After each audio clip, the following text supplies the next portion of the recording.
It's a song of defiance, as these girls stand up against one of Tanzania's darkest traditions, the cutting season. Their relatives wanted to mutilate their genitals to prepare them for marriage, but they have fled to Robi Samweli's safe house instead. It's a refuge that she herself never had. When she was just 13, she became an FGM victim after watching her friend bleed to death from it. She undergo the FGM, but she died, and her parents thrown her in the bushes. So it pained me very much. And when my parents asked me to undergo FGM, I can say it's reminded me. But I asked my mother, please, my mother, really I don't want to undergo this practice. And she said, you must undergo. I didn't have any body. And that's why Ms. Samweli wants every girl to have a place to run to. In the last 2 weeks, more than 160 have arrived on her doorstep. Her team will feed and house them all and give them the best chance at a job or education.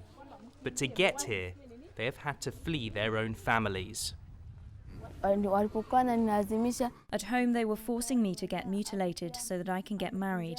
I kept thinking about the effects, and also the man who wanted to marry me is an old man and not a good match. So I refused and ran away to my uncle. But as I ran, I fell and injured my leg. Even now, the scars are visible.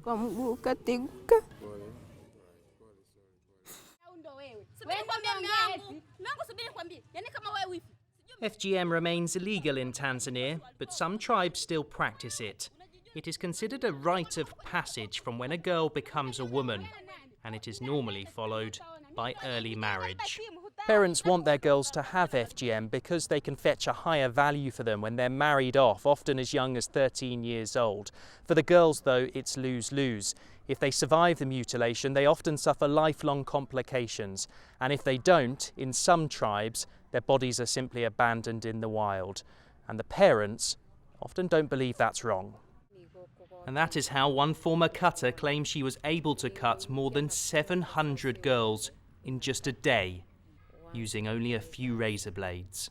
And when you saw the pain the girls were going through, didn't you ever think it was wrong? When I was doing that, of course there's pain, and I started to think, this work isn't right, but I kept going because I had to earn money for my family. Parents paid her for the service, and the community leaders took a percentage too.